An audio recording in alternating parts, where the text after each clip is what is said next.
All right. So Jeff Barber. Well, I'm Jerry Yes. Irvin. Hey, hi, Jerry.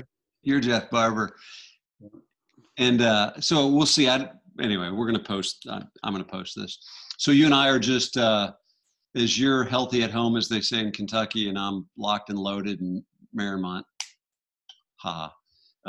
We're just going to look at the shower and just kind of based on your experience of 11 years, what are this is a shower that I think we just installed today. What are some things that you notice as you would be consulting a client pre-glass? So you go in, Jeff, and see this space before there's glass. What are some things that you would be talking to if I'm the homeowner, what are some things that you're talking to me about when I'm looking at this space or this footprint? Well, first of all, I noticed that the tile work, to me, this looks pretty phenomenal. Whoever did the work did great job, and I would always point that out if indeed it's evident that that's the case. And after actually 10 years of doing this, Jerry, I can walk in and see what is either good craftsmanship, mediocre craftsmanship, or craftsmanship that's not really ideal. And so I have to determine how best to navigate around that. In this case, it looks awesome. They have a curb that I can't tell from this picture because I did not actually measure this actual particular job, but it looks like it's one piece curb. If not, it's only three. And that right there in itself is a big positive. It looks to be a cap, right? Yep. So, and if it's a solid piece, one piece cut to fit, that's awesome because the fewer grout lines you have on a curb, the less problems you're going to have down the road water-wise, getting out and eventually the curb weakening. A solid piece like that granite right there is awesome. That pointing that out is one. The other thing is, and a lot of it's aesthetics, but it's just a really nice looking, bigger, longer subway tile look. The dark floor and the curb, contrasting with the dark grout and the white, it just looks awesome. I like it too. Yeah. So I definitely point that out. And then there's a couple options here. This would be my favorite option. As far as the door swing, it's really totally up to the homeowner, but I would point that out and I would ask them where they want the door. And in this case, they put it where I would put it. And that is because typically you're right there by the sink. Perhaps you have something on the counter there. You push the door open, reach out and get something off the sink counter. It's just an easy access. You pull the door out to get in, and that would be in agreement with the homeowners on this. They chose to put the door, in my opinion, on the correct side. So as I'm looking at that, you've got it. If you measured this, you would be recommending they hinge it to the right side. The door operates both ways. You can push it inward and pull it outward. Obviously, pulling it outward, you've got to mitigate the commode on the right. And then if you chose to push it inward, you got to mitigate the shower head. It looks like you'd eventually bump into that as well. How do you talk to clients about if that glass door bumps into the shower head? Is that a problem? No, not really. Not for our glass, not for their glass. It's a problem if they did it hard. If they were to, unfortunately and hopefully not stumble and push on that door hard and hit that shower head, especially that rain head, that's not very. I mean, it's a great application looks wise, but it's a big long piece of metal coming out of the wall, and it's pretty somewhat fragile. If you hit that with the door hard, the door's going to be fine, but the shower head might bend or something if it was hit really hard. But no, I point that out, but I always try to convince them in a good way that that's just the way it's going to be. You want that height on that tile goes all the way to the ceiling, so you want the aesthetics. You want the glass to go higher than normal. Plus, it's a header. You have a header bar at the top, and that you have to step underneath that. There isn't anybody on this side of the river, I'm going to say, that would have to duck to get underneath that header. Not many. Not many. Water-wise, if you took the header down so the door wouldn't hit the shower head, You could, water-wise, it'd be fine, but aesthetically, it would not look good. So I try to balance it out with aesthetics and practicality and Yeah. function and cost. I mean, and the cost to go 5 inches higher isn't. I mean, it's money. I realize that, but it's not that much more expensive to do that. Yeah. But Yeah. In the past, I've told clients, if you've got small, who's going to use this shower?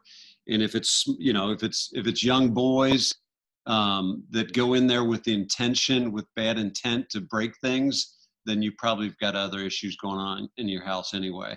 And so, yeah, it yeah, would that's be, true. it would be tough to break that door.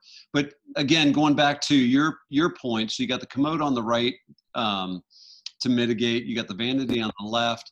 If you were actually using this shower, one of your suggestions was if you set something, I don't know, an extra whatever type of, Well, I don't use you shampoo know, obviously, but if you were yeah, you set something on the vanity, or if you hung a towel, if the towel rack was hung on the drywall on the left side to the right of the vanity, as I'm looking at the shower, it'd be pretty easy to pull the shower door in or push it out and reach over there and get the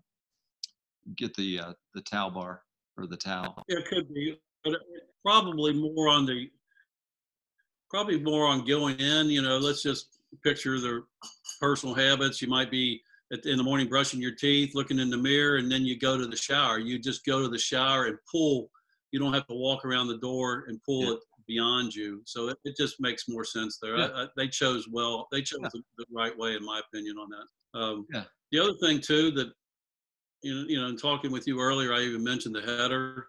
That application that we're looking at right there, I think is the strongest application and nicest, and it's an opinion, nicest looking for a neo angle, the one where the door's in the center and you have two equal panels or panels close to the equal on each side, because structurally that unit's not going anywhere. There's hardly any stress on anything there overall compared to another application that we could talk about. Yeah. And that would be glass-to-glass hinges. But again, that application right there is solid. You got a header, two hinges, and a handle, and glass, and that is it. And it's beautiful. So you've got top and bottom pivot hinges. I was asking you what color that hardware is, and you said brushed nickel. And it's interesting, depending on the lighting and the space, brushed nickel can pull other colors inside that room. I don't know what the walls are painted or I can see natural light as a reflection. And so brushed nickel in different lighting situations looks different, doesn't it? It does. And we've even had, to be totally transparent, we've had homeowners that have questioned whether or not it's brushed nickel, and you can change. You're right. You change the lighting and it all of a sudden they go, oh yeah, it is. I can see it now because they closed the blind or they this or that. But yeah, brushed nickel is still one of the most popular hardware colors out there, and it does have a different hue depending on the light that hits it. And again, going back to the header, what is the height of that header approximately? The thickness of that header is about an inch and a half around. I always say you can put it, you do okay with your fingers. When you say okay like that header will fit through that hole, and it's very small, but it's very strong. It's really solid material. And so then you've got top and bottom pivot hinges, which we'll show glass to glass in a minute, but you got top and bottom pivot hinges. And how do you, as you're looking at the curb and you're talking about having, three pieces probably in a grout line where they meet, and then you're going to take a pivot hinge and you're going to drill into that curb. How do you talk to the client about water getting into those holes or whatever?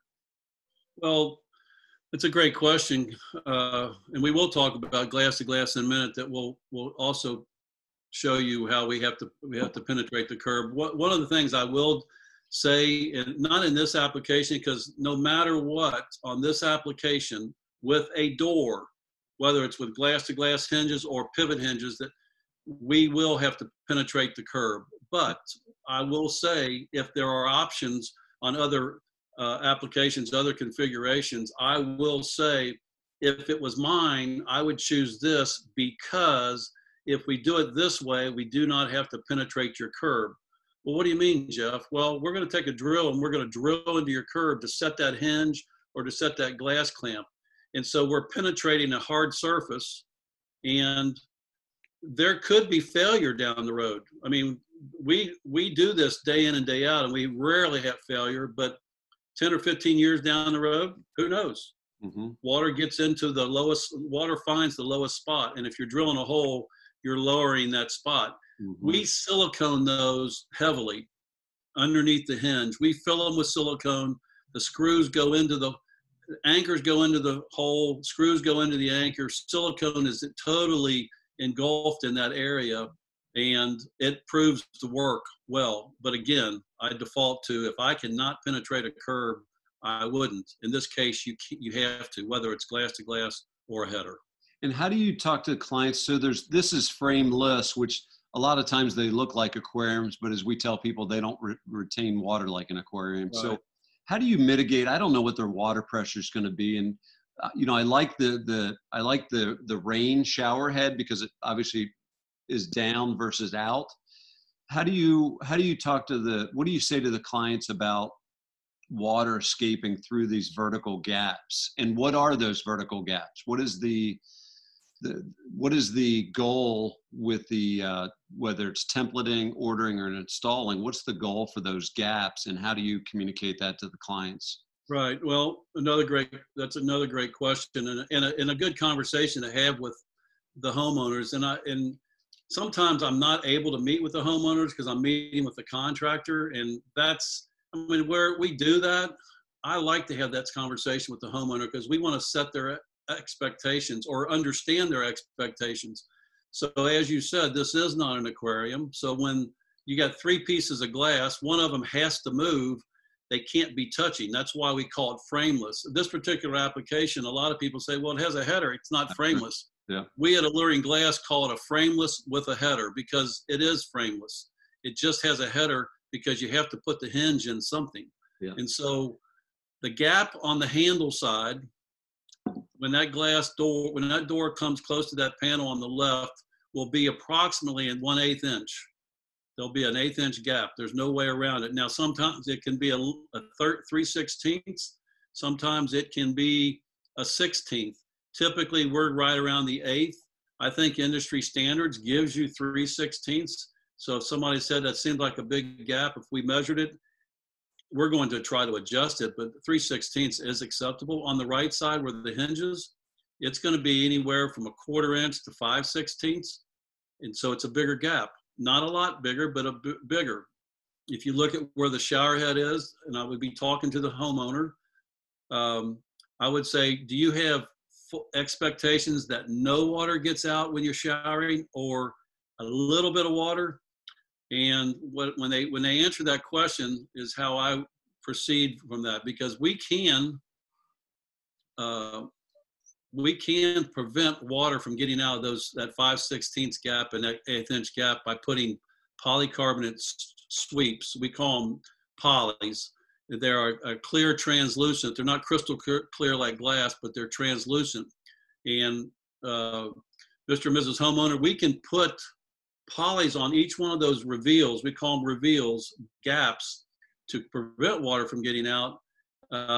If you want most of the water or all the water to stay in. If you don't mind splashes coming out, body splash, where the water hits your body and it might get a drop here and there out, that's basically all you're going to have there. Now, in this particular case, I would probably recommend, because of the shower head, I would recommend a poly on the right side, but I wouldn't do anything on the left side. Yeah. Why? Because the poly, that shower head's coming out pretty close, or shooting out, not shooting out, but it's hanging out there. The body's getting wet, water's bouncing off the body towards that gap. I would put we call it a DFS poly on the right side, and I would not put anything on the left. And we at Alluring Glass, I representing Alluring Glass, I will tell them that if it was mine, that's what I would do. And if after we install it, they have an issue with it, we would come back out and install another poly on the left side. Hmm. You really don't want polys unless you absolutely need them. And Why is that? I tell people all the time, it's because they're plastic. They're really a good product, and they'll last. They won't really discolor, but they'll get gunky. They'll get kind of ugly after a while, and we can replace them 3 or 4 years down the road. But if you don't need them, you don't want them. Let's put it that way. Now, as far as the curb goes, the sweep on the door is the same way. Those sweeps, you have to have a sweep on the bottom of the door. Very rarely, in most cases, there's very rarely can you do a shower that the water's going to hit the door some manner or form and not do a sweep. If you don't do a sweep, you're going to have water pouring out from that shower. And so I wasn't smart enough to prep a picture of a sweep on here, but there's 2 fins on the bottom of the sweep, and then there's a deflector at the top. So as the water comes down the face of the glass, it hits the deflector, and obviously gravity pushes it right back into the shower, which, going back to your polycarbonates, is that, deflector, some of the applications are like a bulb seal, and I wish it didn't have the word seal, because I think that insinuates that water's not getting out. And if you shoot water right at those gaps, like you go into a body spray application, like the showers that look like car washes, we can't mitigate that. The water management of that is brutal. So right. The maintenance expectation. You have to point that out, yeah. What's that? You do, and that's definitely a necessity to point that out. It's interesting, over the 10 years I've been doing this, there are a handful of people that have said absolutely no water out. I don't want any water out. Most people realize it's a wet area. They have a carpet, a mat outside, yeah, and they don't mind it. And I would agree with that most of the time, that you don't need those polys, but you definitely have to have a sweep. There's no way around that, at least from our perspective. Yeah, and I've had that conversation with clients over the years to say, hey, we'll try to design this to minimize the amount of water that gets outside the shower. And quite candidly, depending on the water pressure and the length of time you're in there, most of the showers that we design, Jeff, I would say you're going to get more water outside the shower when you're toweling off than when you're actually showering. Exactly. That's a great point and a great comment to make. I've had one customer in the 10 years, and I remember this wholeheartedly, because it was a shower smaller than this that you're seeing right here on the screen. It was a neo-angle. It should have been a framed unit or a semi-frameless, which means you can throw water at it all day long on the inside and no water will get out, because it's a framed, all those gaps are covered with metal. And she did not want that. And I said, but you're going to have water. I don't want those. And I said, well, if we do this, then we're going to have to layer it with polycarbonate. I don't want those. But you're going to have water outside. I don't want those. And she was adamant. And, we, as long as we give them full knowledge and they demand it, if it was unsafe, we wouldn't do it. But It's not really unsafe. It's just not practical. And a week after we installed it and they used it for a week, we got a call back calling us, asking us to come out and take care of the water issue. That was a tough situation, but most people understand there's going to be water out a little bit, and they'll take our advice on the polys when we offer it. Yeah, that's well said. So let me jump over. I got to be sensitive to the time here. Let me jump over real quick and show. So this is a header, and I what I've learned over the years is, frameless. Typically, they're talking about so I'm thinking like a semi-frameless door and panel, Jeff, where when you open the door, there's no metal at the top of the glass, the side, or the bottom.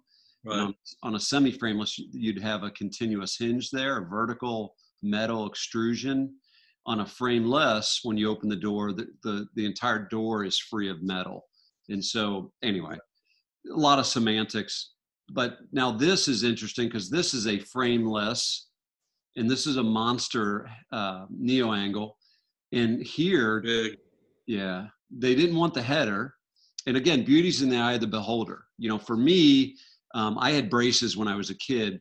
When I see glass to glass hinges and clamps all around, my eyes, you know, it's like braces. I see all this inconsistent. People love this, by the way. Just for me Right. personally, I like the symmetry of this one clear line without all the clamps. Other people hate the header. They're like, I hate the head. I want anything but a header. And so this client, Yep. obviously, it's their shower. And so they wanted it without a header. And so it was so big that we were concerned about the flex of the glass, right? So we could have installed this without gusset bars, but what we know about the size of that door is it would literally pull this panel inward, and glass bends. I don't know if you remember, my son and I Yep. took a shower door and put it on 2 wood blocks, and literally both of us jumped up and down on about 400 pounds. And you can just see the spring of it, which is unnerving, but it's really strong. And so in this application, going back to what you said, Jeff, glass to glass hinges, where you're asking this stationary panel to provide the structural integrity of this door. And that's, you know, what, an 80-pound, 90-pound door? Well, that door there is at least 90 to 100 pounds, because a standard shower door is close to 80 pounds. And that door right there is at least 32 inches and probably 80 to 84 inches tall. That's a huge door. And for us to hang that on another piece of glass, you have to stabilize that left panel. So if you notice, there's 3 clamps on that panel, one at the top, one at the bottom, and then one right close to the bottom hinge. And then to stabilize that top right edge of that panel that holds the door, we put a gusset bar. And that's a gusset bar. I don't know that for a fact, but that gusset bar might have been added after the fact, because I'm just going to be transparent here. Most people don't want gusset bars. Most people don't want headers. That's probably the most common comment that I get. I don't know exactly what I want, but I don't want a header. I don't want that bar at the top. Well, these gusset bars give you stability and gives you confidence that 5, 6, 7 years down the road, that door and panel should still be really stable. Yeah. Yeah, that's good. That's really good. What else do you notice about, gosh, you know, some of these showers, and I've been cautioned, you know, things I like, things I don't like, beauty's in the eye of the beholder. What are some things that you notice? The picture quality is not very good, so it's kind of blurry. What are some things that jump out at you if you walked into this space where there was no glass, Jeff? Well, it's huge. It's huge. I'm envious. Yeah. The size of the shower. It's a huge shower. There's, it looks like marble. I don't know if that's marble or not on the walls, but it kind of looks like marble.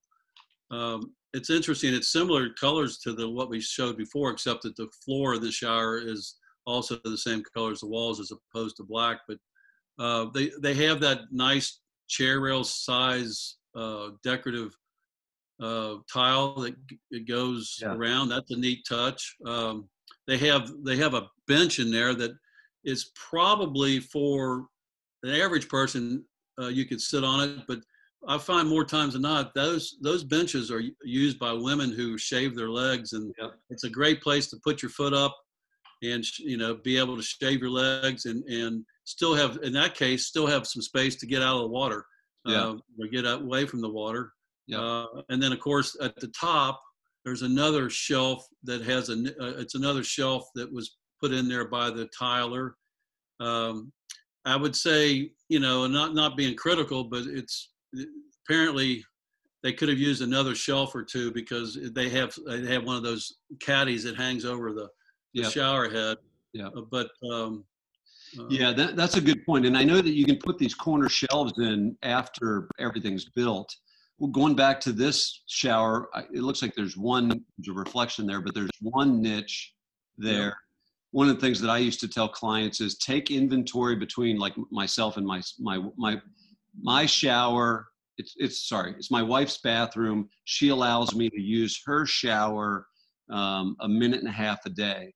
And so obviously, if you can see me, I don't have much personal care items, but take inventory of personal care items, like between the husband and the wife, what soap, shampoo, conditioners, what do you take in the space? If kids are using as well, what do you take in the space? And make sure, in the design phases, when you build the niches and nooks, we don't have a picture of a half wall or a pony wall today, but we'll do that on a future call. And those are great places to put those niches and put all your You personal can hide care. them. Yeah, man. You can hide the products out of the way if you have a wall that's Absolutely. built. Yeah, exactly. Yeah, and another thing too about the niche, if possible, a lot of times it's up to the substructure where the beams, where the joists are, or where the the uprights are. But put it away as far away from the water source that's still reachable. So if you do have bar soap or something that can get wet and get soggy, Yeah. you don't want that. So put it away, and always good to have your tiler slope the shelf in a niche a little bit outward so water doesn't build up and become ugly and nasty. But that shower there is huge. I got a call coming in 30 seconds, but what do you recommend the pitch be on these curbs? From the outside edge to the inside edge towards the drain, at least 1/8 of an inch, no more than a quarter, but a quarter is really too much. It looks like you forced it, but an 1/8 inch from the outside edge to the inside edge sloped towards the drain is plenty for gravity to take its hold on it. Good stuff. I got to run. Thanks, Jerry. That was good, Jeffrey.